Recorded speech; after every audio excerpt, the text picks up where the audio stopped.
uh, thank you, como dirían allá. Dice, bueno, pues bienvenidos cada uno de ustedes a esta conferencia llamada Conferencia Magistral. Tengo yo el gran honor y privilegio de poderles presentar a la doctora Jennifer Castañeda, que actualmente ella se desempeña como analista senior de políticas en la University of Cambridge en el Reino Unido, quien desde allá nos está haciendo favor de compartir esta conferencia. Les voy a leer rápidamente, someramente, parte de su extenso currículum que ha tenido Jennifer Castañeda, que aquí a más de uno de los colegas que estamos presentes, académicos, fue nuestra alumna, y fue nuestra alumna de la Facultad de Economía, ¿verdad? Entonces, si les leo rápidamente lo que es su formación académica, pues ella es licenciada en Economía por la Facultad de Economía de la Universidad Autónoma de Yucatán. No les voy a decir en qué año, porque Jennifer es muy joven, ¿verdad? Después hizo una maestría en Gobierno y Políticas Públicas aquí mismo en esta facultad, en nuestra maestría. Posteriormente realizó una maestría en Ciencias en Economía y Desarrollo Económico en la Universidad de Nottingham, en el Reino Unido. Posteriormente hizo sus estudios de doctorado en estudios de desarrollo en el Instituto de Estudios de Desarrollo de la Universidad de Sussex, allí mismo en el Reino Unido. Como verán, pues tiene una carrera académica muy amplia y sobre todo en aquel país, ¿no? En aquel continente en Europa, donde pues es la cuna de muchos escritos bastantes, cuna de muchas teorías, y entre ellas la ciencia económica, de hecho, ¿no? Entonces yo te agradezco muchísimo, Jennifer, y antes de cederte la palabra, pues le pediría a nuestro director, el doctor Luis Araujo, si nos puede dirigir unas palabras en el marco de este 51 aniversario de nuestra Facultad de Economía. Adelante, doctor Luis Araujo. Por supuesto, con mucho gusto. Muchas gracias, Javier, por la invitación a este evento. Como se mencionó, dentro del marco del 51º aniversario de la fundación de nuestra Facultad de Economía, ¿sí? Concluimos esta semana, una semana, 5 días de actividades académicas y deportivas también, que se llevaron a cabo. Y bueno, concluimos con una ponencia muy importante y con un muy interesante tema, ¿sí? De actualidad. Y cuando digo de actualidad, no me refiero a moda, sino que a lo que llegó para quedarse, ¿no? Que es la igualdad de género y la participación de la mujer en el desarrollo económico, en este caso el desarrollo industrial. Y bueno, qué mejor tener como ponente a Jennifer Castañeda Navarrete, como ya el doctor Becerril ha expresado, es egresada de esta facultad. Estamos orgullosos de ti, Jennifer, la verdad que sí, y por tus éxitos personales, profesionales que has tenido, sobre todo fuera del país, que creo que implica un mérito mayor todavía, ¿no? Y bueno, estamos seguros que estás en prácticamente los inicios de una carrera, de ellos unos años, pero te queda mucho por hacer. Sin duda alguna, mucho tramo por recorrer como investigadora y harás aportes importantes seguramente, sin duda alguna, para la economía, para el desarrollo económico, que es el área en que tú estás desenvuelto en los últimos años, ¿no? Y bueno, yo hago votos porque esta sea una conferencia que nos permita aprender a todo el mundo, todo lo que escuchamos, nunca uno deja de aprender, ¿sí? Y sobre todo en nuestra área, que son las ciencias económicas, donde aquí hay estudiantes de economía y de comercio internacional también, porque puede estar relacionado con el comercio internacional, todo lo que se refiere al desarrollo industrial, a la equidad de género, etcétera, todo esto, y también, por supuesto, con las políticas públicas, que es nuestro posgrado, todos nuestros programas educativos están relacionados con esa temática, ¿no? Y hacemos votos porque sea una conferencia que nos enriquezca a todos, yo estoy seguro que así será, ¿no? Y los objetivos se cumplirán sin duda alguna, ¿no? Muchas gracias por la invitación, Jennifer, muchas gracias Javier, muchas gracias, Jennifer, por aceptar ser conferencista en esta semana de la Economía 2022, que siempre será un evento importante para la vida de esta Facultad de Economía. Muchas gracias, enhorabuena. Gracias, doctor. Y gracias por por la invitación. Realmente, pues para mí es un gusto y un honor estar al menos de forma virtual de vuelta en la Facultad de Economía, y como egresada tanto de la licenciatura como de la maestría es un gusto. Y bueno, como ya se anticipó, el tema que voy a platicar hoy es igualdad de género y desarrollo industrial. Y antes de platicar sobre los temas que voy a tratar o cómo va a estar estructurada la presentación, pues quisiera un poco hablar acerca de la motivación de por qué este es un tema en el que en el último par de años he estado involucrada. Como algunos de ustedes saben, cuando estaba yo trabajando en Yucatán, trabajé en lo que era SEDEINCO, que después llegó a ser la Secretaría de Fomento Económico. Y algo que era muy notorio en altos mandos en gobierno es que principalmente eran hombres, ¿no? Cuando tenía yo oportunidad de estar en reuniones, éramos muy pocas las mujeres, y generalmente cuando éramos mujeres éramos en rangos menores. Entonces esa fue parte de mi experiencia. Y cuando entré a trabajar a esta unidad de políticas en la Universidad de Cambridge, encontré que era el mismo fenómeno, ¿no? Cada vez que voy a reuniones en las que discutimos desarrollo industrial con diferentes gobiernos y con diferentes organizaciones internacionales, es el mismo problema, ¿no? Es la misma tendencia, el mismo patrón, que está dominado por hombres. Y obviamente aquí no es de generar culpas, sino tratar de que sea más inclusivo, y es el tema que voy a tratar hoy, de por qué es importante que haya mayor igualdad de género, por qué es importante que más mujeres tengamos oportunidad de participar en estos ámbitos, ¿no? Y en particular, ¿por qué el desarrollo industrial? Porque hay tendencias que están cambiando cómo entendemos el desarrollo industrial, ¿no? Lo que es la digitalización o la ecologización o las transiciones hacia la economía verde o industrias verdes son muy importantes, ¿no? Y realmente, si no aprovechamos el talento de las mujeres para esto, estamos desaprovechando una oportunidad.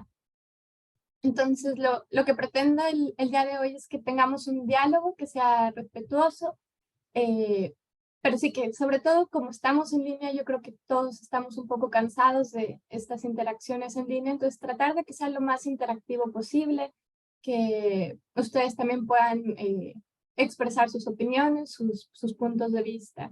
Y lo que voy a hacer es presentar datos. Realmente no voy a presentar mi opinión, sino voy a presentar tendencias, voy a presentar patrones que son explicados con datos. Pues lo que voy a hacer primero es hablar acerca de las brechas y segregación de género en el mercado laboral. Y voy a presentar datos para Yucatán y México. Después vamos a discutir en forma conjunta por qué existen estas brechas y la segregación de género. Y por último vamos a abordar el por qué es importante la igualdad de género para el desarrollo industrial. Entonces, como podemos ver en esta gráfica, existe una diferencia entre la participación de los hombres y las mujeres en el mercado laboral. Las líneas que están en amarillo representan la participación de los hombres en el mercado laboral, y las líneas que están en rojo o púrpura es la participación de las mujeres. Las líneas que son más oscuras es la participación nacional, y como podemos ver, las que son más claras es la participación nacional. Por ejemplo, en el caso de las mujeres, el color más oscuro es el caso de Yucatán. Entonces, eso es una tendencia interesante, porque tanto para hombres como para mujeres, en el caso de Yucatán, la participación laboral es mayor. Sin embargo, obviamente tenemos que tomar en cuenta que esto incluye los diferentes sectores de la economía y son datos de la Encuesta Nacional de Ocupación y Empleo. Y en general reflejan también mucho el empleo en el sector primario, ¿no? La participación de las mujeres en el mercado laboral ha aumentado, es cierto, en los últimos años ha aumentado, pero aún es 30% menor que la de los hombres, particularmente a nivel nacional, ¿no? Y vemos que en el caso de Yucatán es una tendencia más positiva, las mujeres participan más, pero aún así existe una brecha considerable entre la participación de los hombres y las mujeres. Yo creo que es algo que no es secreto para nadie, que las mujeres fueron más afectadas que los hombres durante la pandemia. Existe evidencia de que, por ejemplo, mujeres empresarias tuvieron mayores impactos. Y obviamente hubo un gran impacto en el trabajo no remunerado para las mujeres, ¿no? Como todos estábamos en confinamiento, teníamos que quedarnos en casa. Y como tradicionalmente el trabajo doméstico se le ha atribuido a las mujeres, pues hubo un incremento en esto. Y podemos ver en esta gráfica, si ustedes se fijan en la gráfica que está, en las líneas que están en color púrpura y rojo en la parte inferior, es la participación de las mujeres en el mercado laboral y en este caso cubre el periodo de 2020 a 2022. Y lo que vemos es que en el segundo trimestre de 2020 se ve una caída en la participación laboral de las mujeres que está relacionada con el confinamiento. Y en el caso de los hombres vemos lo mismo, existe una caída en la participación laboral. Pero si nos fijamos, por ejemplo, en el caso de Yucatán, la caída de la participación laboral de las mujeres fue en 4 puntos porcentuales, mientras que la caída en la participación de los hombres fue de 2 puntos porcentuales. ¿No? A pesar de que ha habido una recuperación, y eso es una tendencia muy interesante porque lo que se ha visto en otros países es que muchas mujeres no están regresando al mercado laboral, ¿no? Que no es el caso particular, por ejemplo, de Yucatán o en general de la tendencia que vemos promedio de México. Pero en muchos contextos, por ejemplo, hace un par de semanas daba un curso para diferentes representantes de países de Latinoamérica y el Caribe y una de las asistentes de Chile comentaba que en Chile muchas mujeres dejaron el mercado laboral durante la pandemia y esto no se ha recuperado, o sea, no han regresado al mercado laboral, ¿no? Y que uno de los grandes impactos fue que se cerraron las escuelas y las guarderías, ¿no? Entonces las mujeres se tuvieron que quedar en casa y no han logrado regresar al mercado laboral. También lo que observamos es que las mujeres ganan en promedio menos que los hombres, ¿no? Y en general, para los últimos datos disponibles tenemos que la brecha era de alrededor del 14% si nosotros vemos la mediana del ingreso. Y en la gráfica que vemos aquí muestra la brecha que hay en el ingreso para trabajadores tanto formales como informales. Cuando nos enfocamos solo en la economía formal, la brecha se reduce ligeramente menor. En el caso de México, es de 12.6%. Algo que me llamó mucho la atención es que en Yucatán la diferencia es aún menor, es de 2.5%. Pero obviamente este dato habría que analizarlo en contexto porque sabemos todos que en general, en comparación con el promedio nacional, los ingresos de Yucatán son menores, ¿no? Entonces, habría que ver que a pesar de que no hay una brecha tan grande en estos ingresos, el problema también es que en Yucatán, tanto hombres como mujeres, estamos en peores situación en comparación con otros estados de la República. Y esto está muy relacionado con los sectores en los cuales trabajamos las mujeres. En un estudio que revisaba recientemente acerca de la participación de las mujeres y los hombres en el mercado laboral, decía que las mujeres cuidan y los hombres construyen. En general, por ejemplo, ustedes pueden ver en este gráfico que representa la participación laboral a través de los diferentes sectores en México, ¿no? Entonces, aquí les voy a dar unos minutos para que observen el gráfico y les voy a preguntar qué es lo que notan. La línea roja que está cruzando a través del gráfico es el 50%, ¿no? Entonces, en un mundo ideal en el cual hubiera igual participación de hombres y mujeres, lo que quisiéramos ver es que estuviera en ese nivel la línea roja o amarilla y estuvieran del mismo tamaño. Entonces voy a parar unos segundos para que puedan observar la gráfica y preguntarles a ustedes qué es lo que observan en esta gráfica.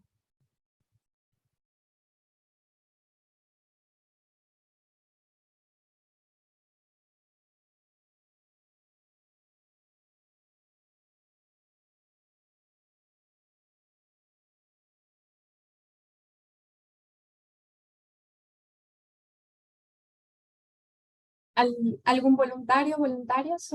¿De qué es lo que se observan? ¿Qué les llama la atención de este gráfico? ¿No? A primera vista, ¿qué es lo que salta a la vista?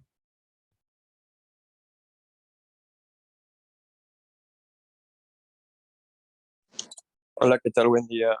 Mi nombre es David, soy parte de la licenciatura en Economía y bueno, una de las cosas que logré notar en esa gráfica es la poca participación que tienen las mujeres en el mercado, pues no profesional, que va desde la agricultura y ganadería hasta el sistema de comercio, bueno, en el que ya se empieza a notar un poquito más de participación. Sin embargo, ya en lo que son los servicios profesionales y gubernamentales ya tienen una participación muchísimo mayor a comparación de las otras industrias.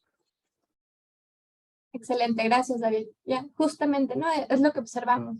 Es muy claro cómo las mujeres participan más en comercio y en los servicios y existe menos participación, por ejemplo, en la industria manufacturera, en construcción, en la industria extractiva, en agricultura. Y si nosotros pensamos, por ejemplo, en la industria extractiva, industria manufacturera y construcción, muchas veces los ingresos que vemos en estos sectores son mucho más altos de los ingresos que se pueden ganar en el comercio o en los servicios, ¿no? Tenemos que en México el 78% de las mujeres que están trabajando trabajan en el sector comercio y servicios. En el caso de Yucatán, podemos ver que la segregación es aún mayor, ¿no? Mientras que en el caso de México era el 78% de las mujeres que trabajan en comercio y servicios, en Yucatán es el 86% de las mujeres las que trabajan en comercio y servicios. Obviamente el Estado sufrió durante las últimas décadas un proceso de desindustrialización, debido al declive del Enequén, etcétera, y ha sido difícil recuperar esa base manufacturera que tenía el Estado y gran parte de la actividad es comercio y servicios en Yucatán, ¿no? Pero podemos ver cómo es la diferencia. Y algo que es también interesante es que en comparación con lo que pasa a nivel nacional, es cierto que los hombres participan más que las mujeres en el sector construcción, pero en términos de porcentajes, en Yucatán es mayor la participación de las mujeres en este sector. Y bueno, lo que comentaba, ¿no? La segregación de género en el mercado laboral está relacionada con la brecha salarial. Los salarios son mayores en los sectores en los que las mujeres tienen menor participación, ¿no? Lo que comentábamos, si nos fijamos aquí, ¿qué sectores tienen ingresos más altos? Son industrias extractivas, la industria de la transformación, que es industria manufacturera, y también, por ejemplo, la industria eléctrica y suministro, que está dominada por los hombres. Y aún en estos sectores en los cuales puede haber participación de las mujeres en general, sus ingresos, aunque la diferencia es mínima, los ingresos de las mujeres son menores en estos sectores que son mejor pagados. Y estos son datos del sector formal, en que en general las brechas son menores entre hombres y mujeres, pero de todas formas vemos estas brechas y que están muy relacionadas con la segregación de género en los diferentes sectores de la actividad económica. Y la misma segregación podemos ver cuando vemos diferentes puestos dentro del lugar de trabajo, ¿no? Vemos que en general las mujeres tienen menor participación en puestos de liderazgo. Del lado izquierdo tenemos la participación de las mujeres al nivel de entrada, ¿no? Que son las posiciones a un nivel más bajo, las posiciones en las cuales uno inicia su carrera laboral, por así decirlo, ¿no? Entonces podemos ver que estas son para 50 compañías mexicanas que se realizó McKinsey & Company, realizaron una encuesta y en la cual identificaron que a nivel de entrada existe 37% de participación de mujeres, ¿no? El resto son hombres. Y las mujeres ganan el 92% que ganan los hombres. Esto quiere decir que solo ganan 8% menos que los hombres a nivel de entrada, ¿no? Y la probabilidad de ser promovida cuando tú estás a un nivel de entrada es casi la misma entre hombres y mujeres. Pero cuando llegamos a lo que se conoce como C-Suite, que esto es a nivel ejecutivo, ¿no? Que hace referencia, la C hace referencia, por ejemplo, a cuando hablamos de los CEOs, que son los Chief Executive Officers, que son también los Chief Financial Officers o los Chief Operation Officers, todos estos que son a nivel ejecutivo, ya la participación de las mujeres es mucho menor, ¿no? A nivel ejecutivo vemos, y estos son datos de México, para 50 compañías mexicanas y que son compañías grandes, ¿no? Le llamaban aquí como compañías emblemáticas. la participación de las mujeres es solo del 10%, ¿no? Y la brecha en el salario se hace aún mayor, ¿no? Mientras que a nivel de entrada las mujeres ganaban 8% menos que los hombres, a nivel de ejecutivo la diferencia es mayor, las mujeres ganan solo el 78%, ¿no? Eso quiere decir que estamos ganando 22% menos que los hombres. Y la probabilidad de ser promovida cambia muchísimo más, ¿no? Los hombres tienen 88 veces más probabilidades de ser promovidos en este nivel que las mujeres. Entonces, no sé si alguno de ustedes ha escuchado el término de techo de cristal.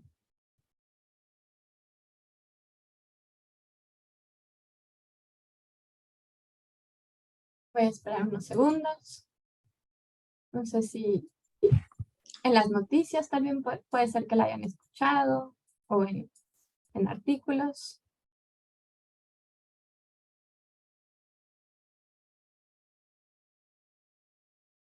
En el chat hay un comentario, doctora, que dice no lo habían escuchado. Ok, perfecto, gracias. Entonces, bueno, es un concepto nuevo y está bien. Generalmente, cuando hablamos de un techo de cristal, se utiliza alrededor del mundo este concepto.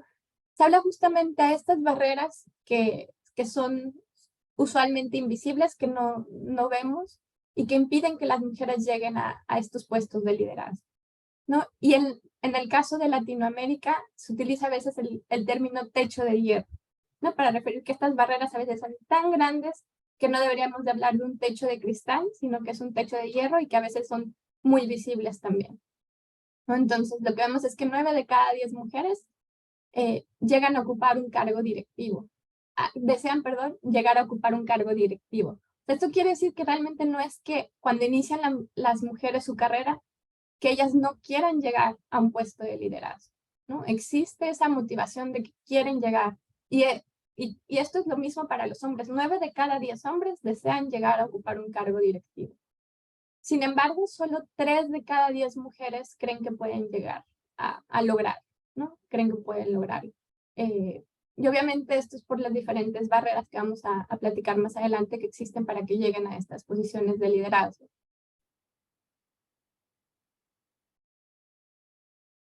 Segundo, y preguntarles, ¿por qué creen ustedes que existen estas brechas y esta segregación de género por sectores? ¿Por qué creen ustedes que los hombres ganan más que las mujeres? ¿Por qué creen que los hombres tienen más probabilidades de ser promovidos que las mujeres? ¿Por qué creen que más mujeres trabajan en el sector comercio y servicios, mientras que más hombres trabajan en manufactura, en industrias extractivas, en construcción? Aquí obviamente no hay una respuesta que sea correcta o incorrecta, sino es en su percepción, en su experiencia como hombres, como mujeres, ¿por qué creen que existen estas brechas?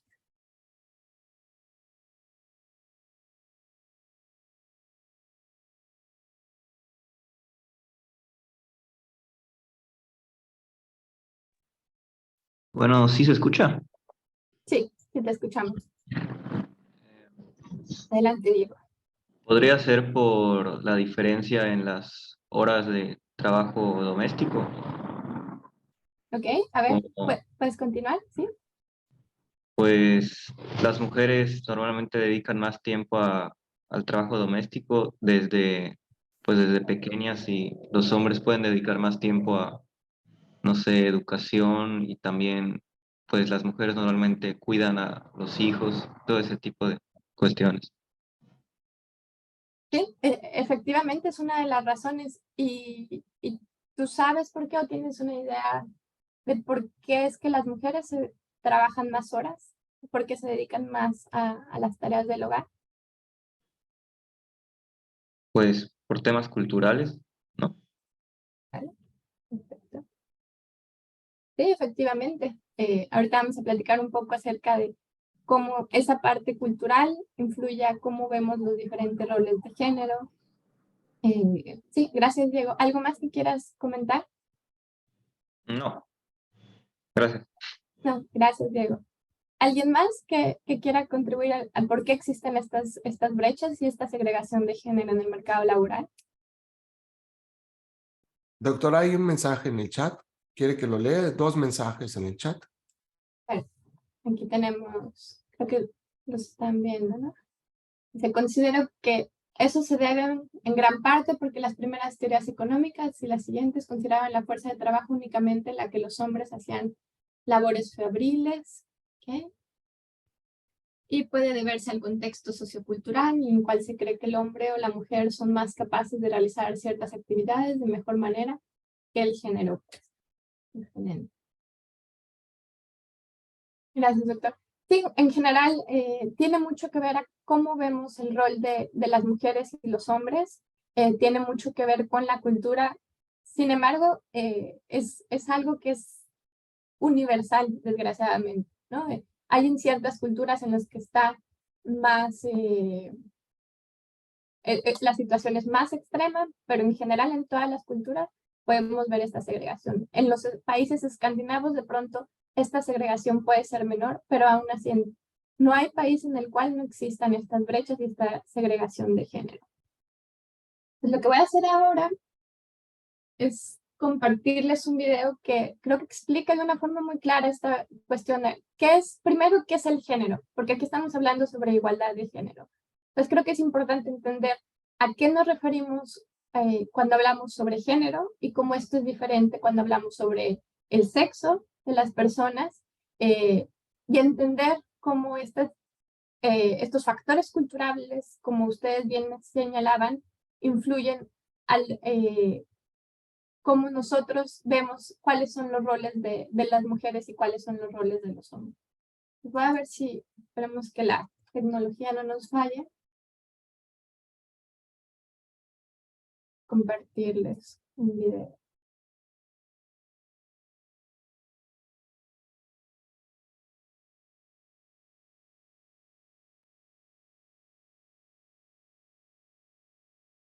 Cuenta por ser mujer.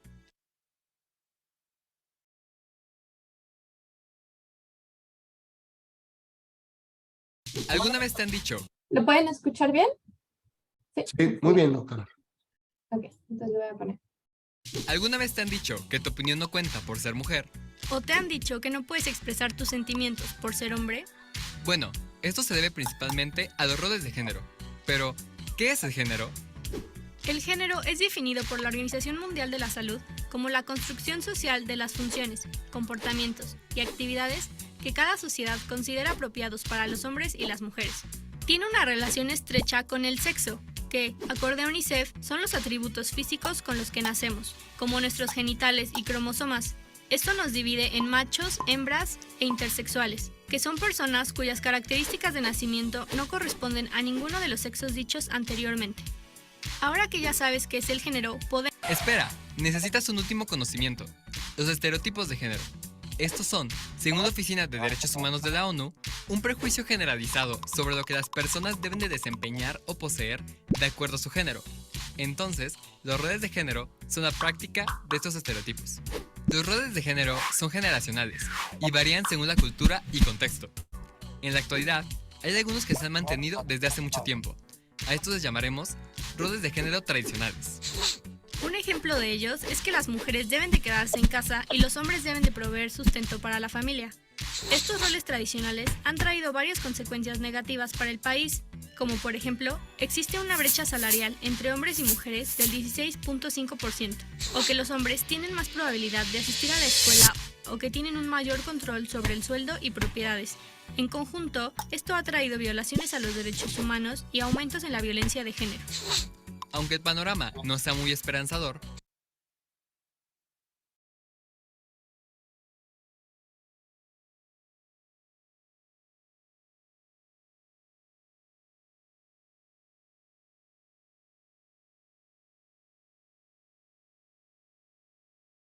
Bueno, entonces creo que el video fue muy claro. Me gustó ese video porque me pareció que es muy claro cómo explica qué es el género, qué es el sexo y por qué existen esta segregación, por qué existen las brechas de ingreso, porque las mujeres tienen mayores probabilidades de quedarse en casa o de trabajar tiempo parcial para que también puedan estar cuidando de los hijos, y también a veces de personas enfermas o, por ejemplo, puede ser de los padres también.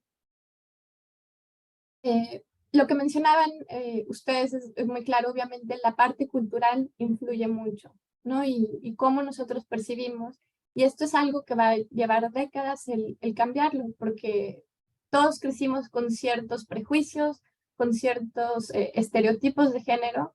En mi caso, o sea, cuando yo era niña, los juguetes que a mí me tocaban eran jugar con muñecas, jugar con carriolas, jugar al té, ¿no? Mientras que, por ejemplo, mi hermano menor, él jugaba con autos, él abría cosas, etcétera, ¿no? Entonces, o sea, esto es algo que va a llevar mucho tiempo el cambiar, pero yo creo que el primer paso es ser conscientes acerca de estas diferencias, de estas brechas de género que existen y sobre todo el entender por qué es que existen.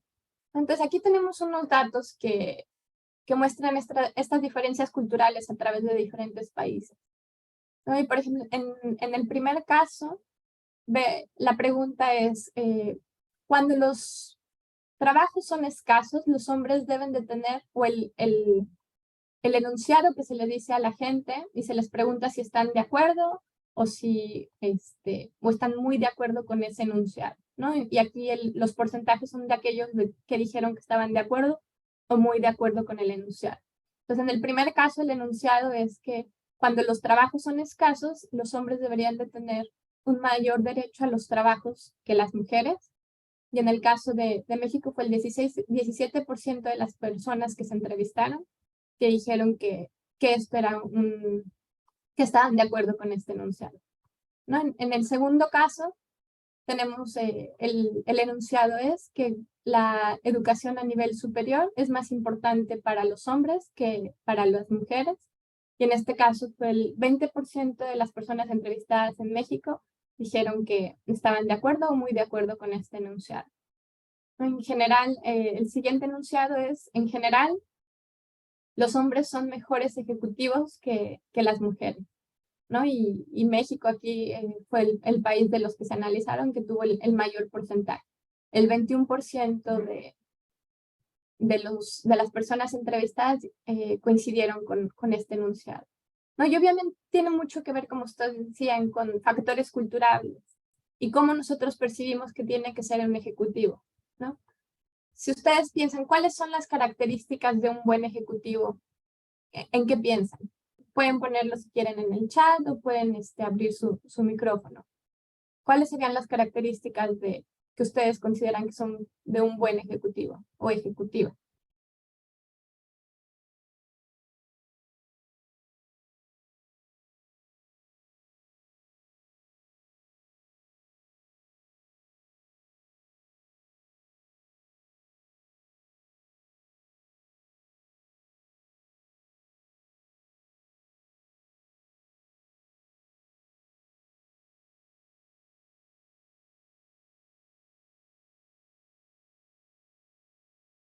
¿Alguna idea? Aquí ya tenemos un comentario en el chat. Es una persona con un buen ingreso disciplinado, que pone el ejemplo, ordenado, puntual, honesto, justo y transparente. ¿Okay? Bueno, excelente. Bueno, creo que aquí no encontramos ningún sesgo de género, ¿no? Pero en muchos casos se considera, por ejemplo, que un buen líder o bueno, tenemos otro comentario, trabajo en equipo, habilidades. Doctora, que si puede repetir la pregunta. Sí, ¿cuáles son las características que creen que deben de tener un buen líder o un buen ejecutivo o ejecutiva?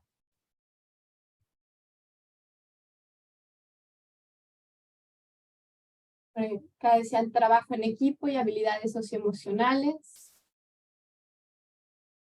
Una visión global de todas las actividades que realiza la empresa. Entonces, digo, realmente es muy positivo ver que los adjetivos que mencionaron aquí son adjetivos que en general los podemos ver como neutros. Hay otro comentario. Trabajo en equipo, lo más importante, humano, excelente, ¿no? En general son atributos o características que podemos ver tanto en hombres como en mujeres. ¿no? Pero en muchos casos se considera, por ejemplo, que un buen líder tiene que ser alguien que es asertivo, alguien que incluso puede ser agresivo, que puede ser dominante, ¿no? Y que son características que usualmente se ven más en hombres que en mujeres. No, y obviamente no es adecuado generalizar, pero aquel que incentiva, honesto y empático, excelente. Sí, en general no es bueno generalizar, pero muchas veces encontramos que, de nuevo, por factores culturales, existe una presión, ¿no? Porque ya sea hombre o mujer, cuando ocupan posiciones de liderazgo, tengan una actitud fuerte, que tengan un carácter dominante, etcétera. Cuando al final diferentes tipos de liderazgo logran diferentes cosas, ¿no? Como ustedes mencionaban, por ejemplo, el que puedan trabajar en equipo, que tengan habilidades socioemocionales, que tengan mayor empatía, etcétera. Son características que funcionan muy bien en el liderazgo y que muchas veces son mejores para lograr que los diferentes miembros del equipo puedan brillar, ¿no?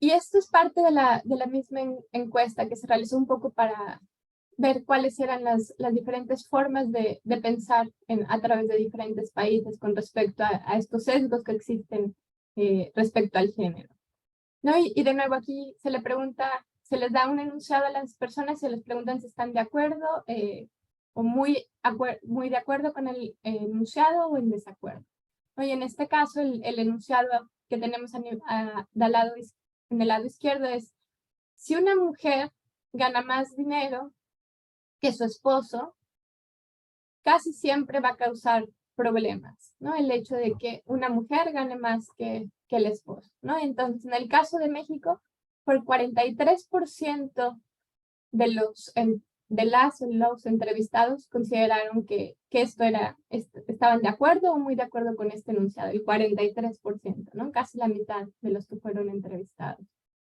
Y el siguiente enunciado es que cuando una mujer tiene un trabajo pagado, son los hijos los que sufren, ¿no? Y el 44% de los entrevistados o encuestados estaban de acuerdo o muy de acuerdo con este enunciado, ¿no? Entonces regresamos de nuevo a estos roles de género, ¿no? Y que aún esta encuesta fue del 2014, pero aún podemos ver que en diferentes generaciones todavía estos roles de género en México son muy dominantes, ¿no? En general se ve que el papel de la mujer es cuidar de los hijos, cuidar de la casa, y que cuando la mujer se va a trabajar está descuidando a los hijos, ¿no? Sin embargo, esto no se ve cuando es el padre, el hombre, el que se va a trabajar, ¿no? Y lo mismo, el hecho de que una mujer gane más que el esposo se considera que es una causa de conflicto en el hogar, mientras que lo opuesto no se considera que sea una causa de conflicto. Y de nuevo es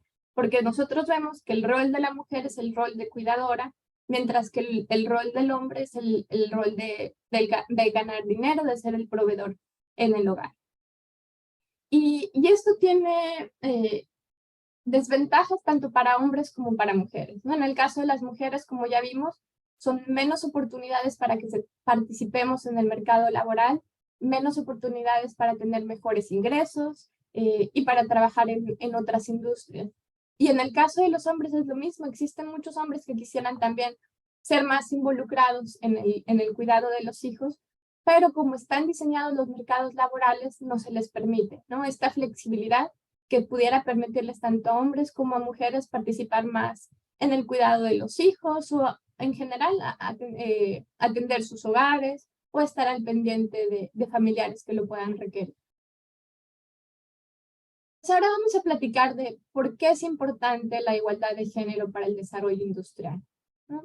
Y pues aquí un poco de nuevo para tratar de hacerlo más dinámico, una encuesta que debe estar activa en Slido. Entonces lo que pueden hacer es entrar a slido.com y con el hashtag FECOWADI pueden entrar al evento y pueden ustedes meter su respuesta o pueden escanear el código QR, ¿no? Y vamos a ir viendo aquí qué es lo que ustedes piensan, por qué es importante la igualdad de género.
pues tenemos hasta el momento competencia, fomenta, me imagino que es la competitividad, reducción, desarrollo humano, mayor y mejores resultados, una sociedad equitativa, salario justo para las mujeres, para que no haya inferioridad, justicia y derechos sociales,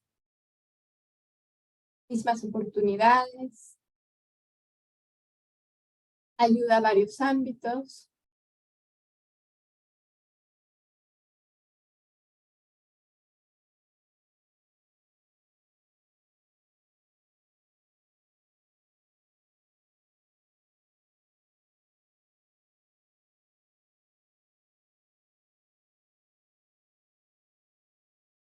bueno, en general creo que, bueno, todavía están algunos terminando de escribir, pero en general, o sea, creo que coinciden que existen diferentes ventajas, ¿no? Ya sea desde que es una cuestión de derechos humanos, de justicia, de que es una cuestión de desarrollo humano, para prevenir violencia, que es un punto muy importante en nuestros contextos, un salario justo, para ya mismas oportunidades, mencionaron también.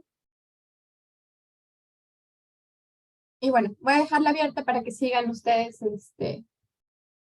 incorporando sus opiniones, pero bueno, vamos a continuar con la presentación. Entonces, en general, como ustedes ya lo mencionaron, primero que nada es una cuestión de derechos humanos fundamentales, ¿no? El hecho de, cuando nosotros hablamos de igualdad de género, estamos hablando de igualdad de oportunidades, ¿no? Que, en cambio, cuando hablamos de equidad de género, estamos hablando de igualdad en los resultados, ¿no? Entonces, cuando hablamos de igualdad de género, simplemente estamos hablando que las mujeres y los hombres tengan las mismas oportunidades, ¿no? Que tengamos las mismas oportunidades de estudiar, que tengamos las mismas oportunidades de trabajar, que tengamos las mismas oportunidades de ascenso, etcétera, ¿no? Y que, por ejemplo, los hombres tengan las mismas oportunidades para estar más en contacto con los hijos, más en contacto con los padres, etcétera. Existe también bastante evidencia en la cual se ha analizado diferentes países y en los cuales se ve, es muy clara la relación que existe entre igualdad de género y crecimiento económico. Obviamente la relación puede ser en dos direcciones, ¿no? Cuando hay más igualdad de género se puede generar mayor crecimiento económico porque aumenta la fuerza laboral, aumenta la diversidad de la fuerza laboral y con ello la innovación, etcétera. Pero al mismo tiempo, cuando hay mayor crecimiento económico también existen más oportunidades para que las mujeres participen en el mercado laboral. Es muy claro también el caso sobre la reducción de la pobreza y sobre todo cuando las mujeres llegan a una edad mayor, ¿no? ¿Qué es lo que pasa cuando las mujeres tienen hijos y de pronto tienen algunos descansos en sus carreras profesionales o tienen que trabajar menos horas porque tienen hijos y se decide en el hogar que el hombre va a ser el que va a ser el principal proveedor y aunque la mujer trabaje, va a ser un segundo proveedor en el hogar, ¿no? Lo que sucede, por ejemplo, si pensamos en términos de pensión, es que en un futuro la mujer va a tener una menor pensión, ¿no? Y no está garantizado que va a quedar casada toda su vida con su esposo, ¿no? Entonces puede ser que en un futuro se divorcien y ella por trabajar menos horas y tener menores ingresos va a terminar en una situación de pobreza. Algo que me llamó mucho la atención cuando estaba revisando las estadísticas de Yucatán y de México con respecto a la economía informal, es que cuando se ve el desagregado por edad, es muy claro cómo aumenta muchísimo la población adulto mayor femenina que trabaja en la economía informal. El porcentaje es mucho mayor que el de los hombres en aquella población que es mayor de 60 a 65 años, ¿no? Entonces ahí también muestra cómo cuando las mujeres dejan de trabajar, también están sacrificando su futuro, ¿no? Pueden llegar a situación de pobreza en el futuro.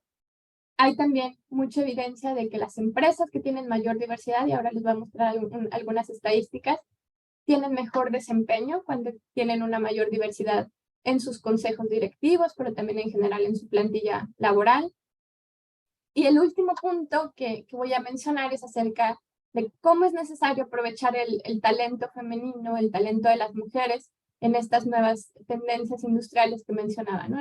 La digitalización o la cuarta revolución industrial, en el caso de la manufactura que llamamos industria 4.0, y la ecologización o la transición hacia una economía verde.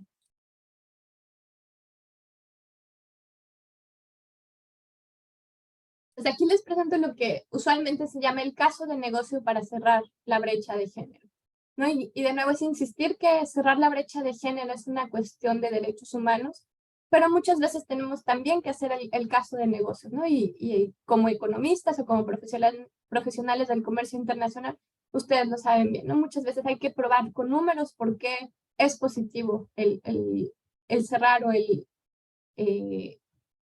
el atender una situación social, ¿no? Entonces, en este caso tenemos del lado izquierdo una gráfica que muestra de color morado son los beneficios de las empresas que tienen que no tienen mujeres en su consejo directivo, y de color naranja están los beneficios o la rentabilidad de aquellas empresas que tienen mujeres en sus consejos directivos. Entonces es muy clara la diferencia entre estas empresas, ¿no? Cuando las mujeres están en los consejos directivos, estas empresas logran tener mayores ganancias, ¿no? Y del lado derecho tenemos los diferentes factores en los cuales se puede influir el hecho de que haya mayor participación de las mujeres en las empresas y en los consejos directivos, ¿no? Esto va desde liderazgo, desde incrementar capacidades, coordinación y control, innovación, motivación, orientación hacia el exterior. Se incrementan también los valores en el trabajo, ¿no? En el caso de México, McKinsey & Company realizaron una estimación de cuál sería el beneficio económico para el país si se cerrara la brecha de género en la participación laboral. Esto quiere decir, si el mismo porcentaje de hombres y de mujeres trabajaran en el mercado laboral, ¿no? Y lo que se encontró es que se podría agregar cerca del 70% del Producto Interno Bruto del país si se lograra cerrar esta brecha de género. Y bueno, ya para concluir mi presentación voy a platicar un poco acerca de las megatendencias en el desarrollo industrial. En el último informe de desarrollo industrial de la Organización de las Naciones Unidas para el Desarrollo Industrial, se identificaron 3 tendencias principales, o megatendencias en este caso, ¿no? Que una es la digitalización y la aceleración de esta digitalización como resultado de la pandemia. La segunda es la mayor participación de Asia y del Pacífico en la producción manufacturera mundial. Y la tercera es la reducción de las emisiones industriales de dióxido de carbono. Entonces, en general, estas son tendencias. Por ejemplo, en el primer gráfico del lado izquierdo, ustedes tienen la densidad mundial de robots industriales y se ve, ¿no? Como después de 2015 se eleva muchísimo esta densidad de robots industriales, ¿no? Y en México hay ya muchas empresas que están incorporando los robots, pero también otras tecnologías digitales, ¿no? La participación, yo creo que todos tenemos muy claro cómo ha incrementado la participación particularmente del sudeste de Asia, en la producción mundial, como muchas empresas se han movido hacia el sudeste de Asia, ¿no? Y cómo se espera que esto siga aumentando, aunque también como resultado de la pandemia se está hablando mucho de lo que se conoce como nearshoring, que es muchas empresas se están moviendo más cerca de los mercados, ¿no? En el caso, por ejemplo, en nuestro caso, Estados Unidos, pues muchas empresas están tratando también de moverse cerca, que podría ser en Latinoamérica, para estar más cerca del mercado estadounidense. Y la tercera tendencia, que es obviamente una respuesta al cambio climático, es el reducir las emisiones de dióxido de carbono de la industria manufacturera. Esto es tratar de hacer que las industrias sean más verdes, ¿no? ¿Y esto cómo está relacionado con la igualdad de género? Pues lo que encontramos es que no importa el contexto que se analice, me ha tocado trabajar en diferentes contextos, en países en el Caribe, en países en el sudeste de Asia, en países desarrollados en Europa, y en general lo que se nota a través del mundo es que existe una aceleración de esta digitalización, pero que también existe un incremento en la demanda de personal que tenga habilidades especializadas para esta cuarta revolución industrial, que en muchos casos sí son habilidades relacionadas con tecnologías digitales, pero muchas veces son también estas habilidades que se conocen como habilidades soft, habilidades suaves, que están más relacionadas con la comunicación y con habilidades de liderazgo, trabajo en equipo, etcétera, ¿no? Entonces, existe un gran incremento en la demanda. En general, al lugar que tú vayas vas a encontrar que existe una escasez en el personal y que las empresas están buscando personal que pueda hacer frente a esta nueva digitalización.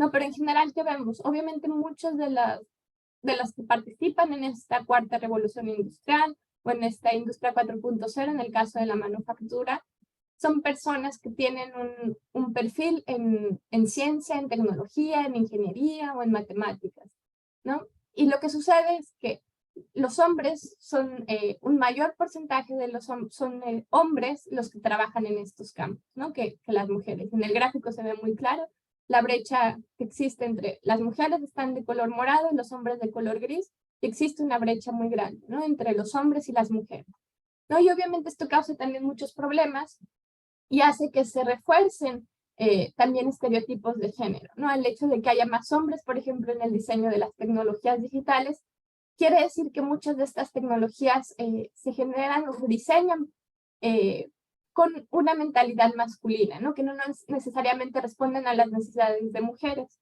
Y bueno, podemos tal vez más adelante en los comentarios, si quieren, puedo abundar acerca de estos impactos, por ejemplo, cómo se ha visto el uso de inteligencia artificial y cómo, por ejemplo, en el caso de Amazon, al estar utilizando un algoritmo que recopilaba información de los últimos 10 años acerca de quiénes eran candidatos exitosos en su proceso de reclutamiento.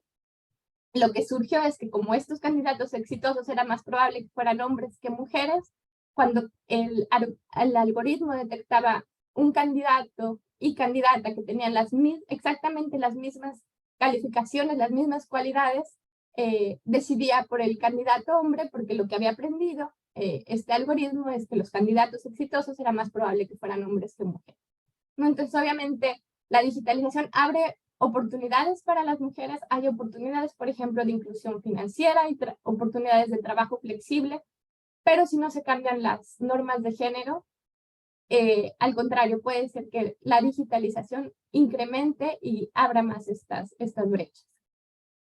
Y por último tenemos la parte de cómo podemos incorporar el talento femenino también en la descarbonización, ¿no? En estas transiciones hacia las economías verdes. Y reciente estudio del Banco Interamericano de Desarrollo lo que encontró, hicieron una estimación de los trabajos que se podrían crear y que se podrían perder por esta descarbonización, ¿no? Y lo que se ve muy claramente en este gráfico, que del lado izquierdo, los trabajos que son predominantemente o en sectores predominados por mujeres y del lado derecho los sectores predominados por hombres, ¿no? Y podemos ver que si las cosas continuaran como están hasta ahora y la participación de las mujeres y los hombres no cambiara, la mayoría de los trabajos por esta descarbonización se crearían en sectores dominados por hombres, ¿no? Entonces serían mayormente los hombres los que se beneficiarían de esto, ¿no? Se estima que en la región de Latinoamérica y el Caribe, más del 80% de los nuevos empleos que podemos considerar como verdes se crearán en sectores que son dominados por hombres. Y bueno, me voy a quedar hasta aquí por si tienen alguna pregunta o comentario. Excelente, muchísimas gracias, doctora Jennifer Castañeda. A todos les pediré un fuerte aplauso digital, si es posible, si está dentro de sus posibilidades de accionar sus palmas. Muchísimas gracias. Como bien dice la doctora, pues algún comentario, duda, adelante.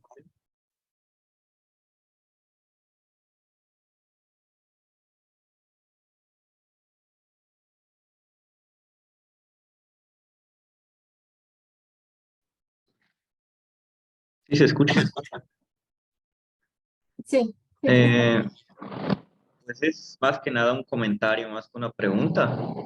Me pareció muy interesante lo de el rol de las mujeres para el desarrollo Y el comentario va más que a industrial, a lo rural, porque es de lo que conozco un poco, porque recuerdo haber leído un estudio donde decía que si se focalizan, por ejemplo, políticas o apoyos a las mujeres, es mucho mejor y el gasto se va destinado más a los hogares, porque los hombres como que tienden a destinar los apoyos a otras cosas fuera del hogar. Las mujeres como que priorizan gastos del hogar y esto pues ayuda a reducir la pobreza, la inseguridad alimentaria en el hogar y pues ayuda pues más que nada conlleva un mayor desarrollo, focalizar políticas en mujeres que en hombres. Y pues la mayoría de las políticas o los apoyos se centran normalmente en los hombres, ¿no? Por ejemplo, darle trabajo a los hombres, capacitar a los hombres y casi no se tiene en cuenta a las mujeres en el área rural, estoy diciendo. Gracias, Diego. Sí, evidentemente, y bueno, el doctor Becerril es un tema también que conoce muy bien, ¿no? Las mujeres también juegan un papel muy importante en la conservación de la agrobiodiversidad, ¿no? Entonces, sí, obviamente es importante el rol que juegan las mujeres, pero de nuevo, ¿no? Yo creo que es algo gradual, darles más oportunidades para que tengan también acceso a ingresos. Muchas, por ejemplo, en el caso de lo que era oportunidades, estas transferencias se dirigían a mujeres, pero refuerza también un poco el rol de género, ¿no? Porque seguimos viendo que las mujeres tienen este rol de cuidadoras y administran mejor el dinero porque se preocupan más por los hijos.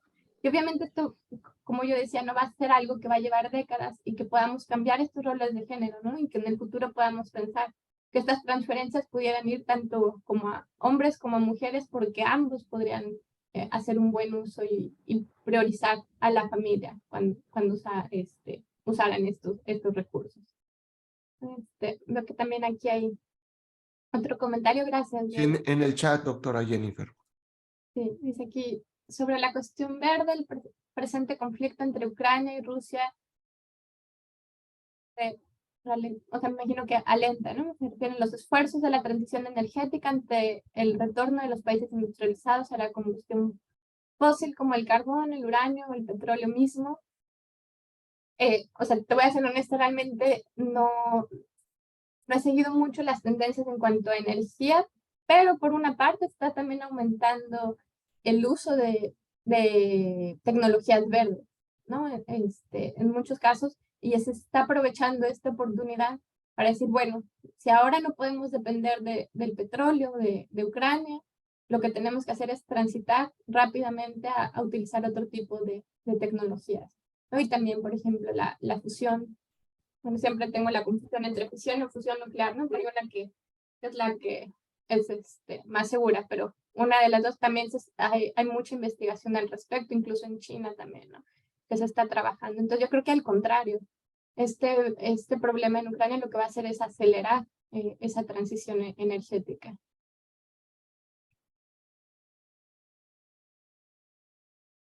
¿Algún otro comentario, pregunta, jóvenes? Pues a mí me da muchísimo gusto, doctora Jennifer, la forma en la que usted de forma magistral e impecable ha mostrado un tema muy importante, sobre todo en este país y en este estado, que es importante reducir esa brecha de desigualdad salarial y la importancia que esto tendría. También agradezco a todos mis estudiantes que están aquí, de licenciatura y posgrado, para atenderlo. Y usted es un vivo ejemplo de los casos, todos los casos, no quiero decir exitosos o no exitosos, todos los casos son excepcionales de los egresados. Pero usted siguió el camino de la investigación y docencia y pues sí está, lo voy a decir en términos coloquiales, si tú me lo permites, Jennifer, pero estás jugando en las grandes ligas, ¿no? En universidades europeas, en el Reino Unido, y es una muestra fehaciente, un orgullo. No sé si los chicos tengan alguna pregunta de cómo logró todos sus méritos académicos y después posicionarse como profesor investigador en esta universidad de Cambridge en el Reino Unido. Adelante, chicos.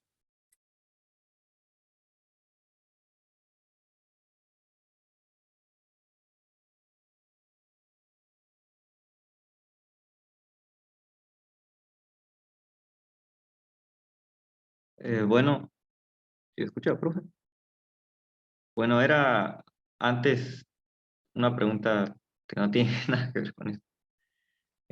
Con el tema de la brecha salarial o la desigualdad de género, para medir, por ejemplo, el efecto de la cultura, ¿cómo controlas por algo así como la cultura o el rol de género? ¿Qué utilizas, por ejemplo? ¿O alguna proxy? No, es que no me queda muy claro. Todos esos estudios, ¿cómo que utilizaron? Y pues también estaría padre, como dijo el profe Becerril, saber cómo toda su trayectoria, cómo fue la experiencia. Muchas gracias. Gracias, Diego. Obviamente depende de qué estudios te refieras. Te voy a platicar, o sea, cuáles diferentes estudios y diferentes aproximaciones, ¿no? Por ejemplo, cuando se hace la estimación de cuál es el beneficio de cerrar la brecha en la participación laboral, lo que hacen es basarse solamente en variables observables, ¿no? ¿Cuál es la participación de los hombres y las mujeres? Y lo que hacen es comparar con otros países, en muchos casos, cuál es la diferencia que existe, por ejemplo, en el Producto Interno Bruto cuando participan más, ¿no? O hacen la diferencia de cuánto incrementa el Producto Interno Bruto cuando las mujeres participan en un mayor porcentaje. Entonces, esta es una forma de hacer la estimación. En el caso de los factores culturales, puede ser desde un punto de vista cualitativo, por ejemplo, lo que yo les mencionaba, los enunciados, es una investigación puramente cualitativa, ¿no? En la cual le preguntan a las personas qué tan de acuerdo o desacuerdo están con eso, para ver qué tanto estos factores culturales influyen en las brechas salariales. Hay diferentes técnicas, por ejemplo, técnicas econométricas que a lo mejor muchos de ustedes han visto ya en artículos de académicos, ¿no? Pero, por ejemplo, uno que ya es un poco viejo incluso es la descomposición Oaxaca-Blinder, ¿no? Que lo que hace es descomponer las diferencias que pueden ser diferencias en ingreso, en aquellas que son observables y que podemos medir, por ejemplo, que se deben por diferencias en la educación, por diferencias en los sectores en los que trabajamos, por diferencias en el número de horas que trabajamos,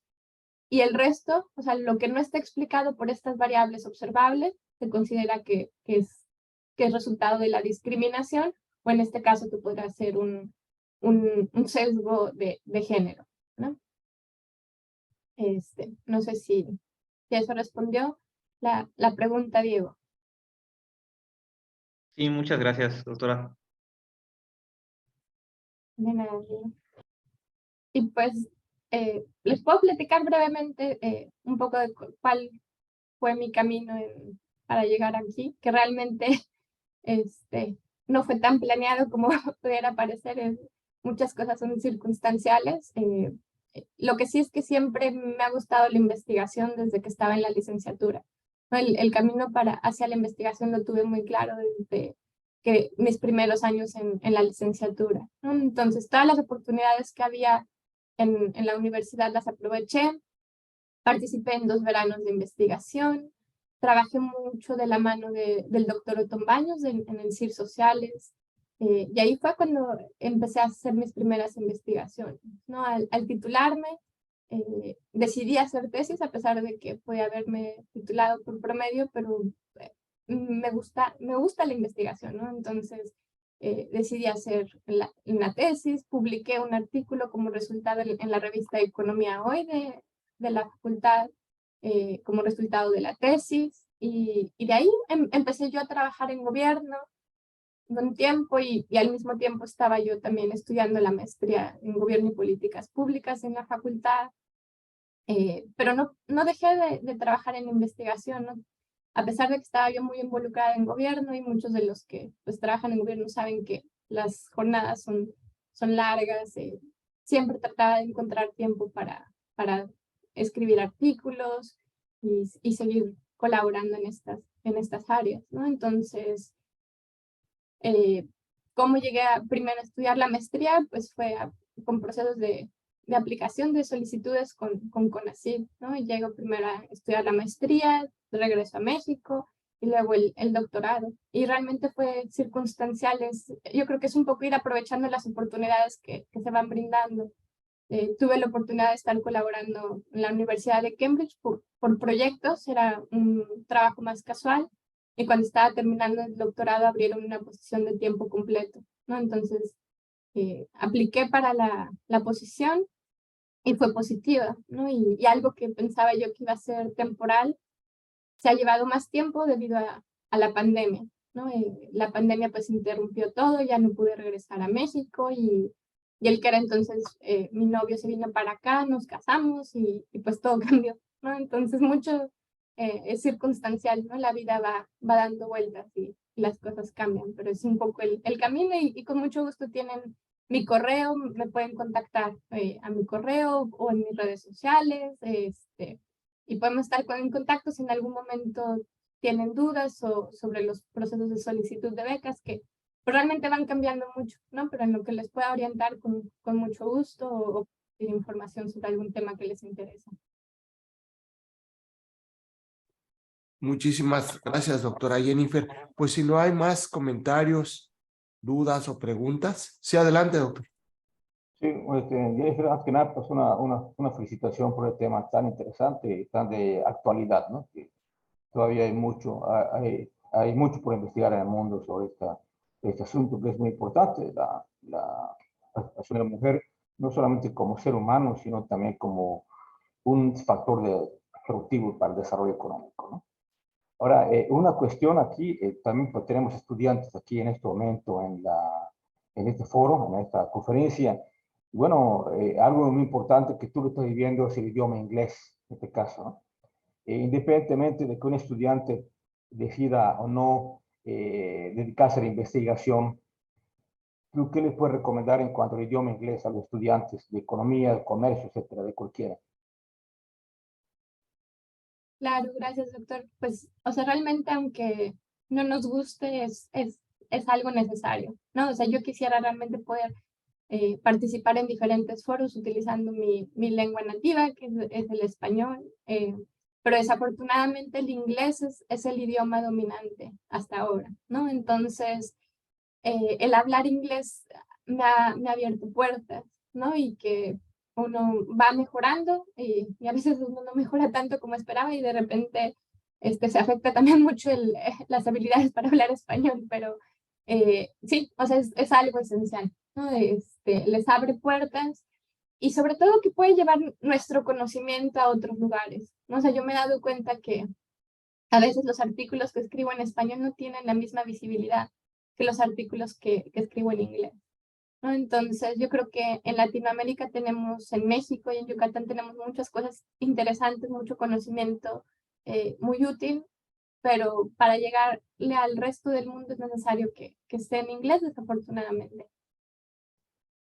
Sí, inclusive, pues evidentemente, si has estudiado y has estado varios años en Inglaterra, pues ya tienes un muy buen dominio de inglés, sin duda alguna. Ahora, aquí hay una cuestión, yo no tengo esa habilidad desarrollada, ¿no?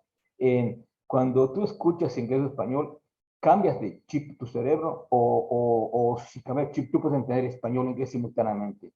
O sea, por si alguien te habla inglés en ese momento, cambia de chip y inmediatamente alguien te habla español, cambia de chip o entiende los dos y cambia el chip. Sí, es un poco entre que cambia el chip y a veces no cambia el chip y termina hablándole en español a quien debería hablarle en inglés y viceversa. Y sí, o sea, lo que le digo realmente, yo antes pensaba que decía, ay, qué pesada la gente que de pronto empieza a hablar inglés y luego ya decimos, no es que ya se le olvidó el español. Pero sí, es muy gracioso que luego las palabras en español ya no las tenemos presentes porque no las usamos tanto, ¿no? Entonces, sí, y a veces hacemos una mezcla extraña. Entonces, sí, es interesante ver cómo funciona el cerebro, ¿no? Y dicen que cuando uno habla un idioma adicional, que a veces se hace como que la mezcla y termina uno hablando en otro idioma.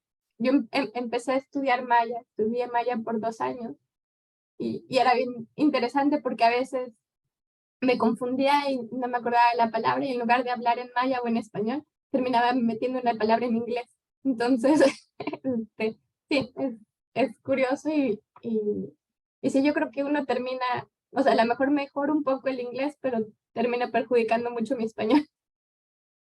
Es una experiencia de vida, sin duda alguna, ¿no? Por supuesto, enriquecedora siempre, ¿no? Aprender otro idioma es importante y enriquecedor. Gracias por los comentarios. Gracias, doctor. Pues si no hay más comentarios, mira, Jennifer, a nombre de la Facultad de Economía, sobre todo la dirección y el cuerpo académico en desarrollo económico y sustentabilidad, te hacemos entrega de este reconocimiento por esta conferencia magistral que te agradezco muchísimo a nombre propio, a nombre del cuerpo académico, y sé que muchos estudiantes valoran estas conferencias, porque en clase pues escuchan una sola voz y qué mejor escuchar de una mujer profesionista que ha logrado trascender en todos los ámbitos. Sabes que se te aprecia bastante, Jennifer, y muchas felicidades y muchas gracias. Gracias, doctor, y gracias a todos, ¿no?, por hacer un tiempo para conectarse. Gracias. Pues si no hay más comentarios, damos por terminada esta sesión y le agradecemos muchísimo, doctora Jennifer Castañeda. Hasta luego. Gracias. Jennifer, está bien. Éxitos y Gracias, hasta luego. Buenas tardes. gracias. Estamos en comunicación. Hasta luego.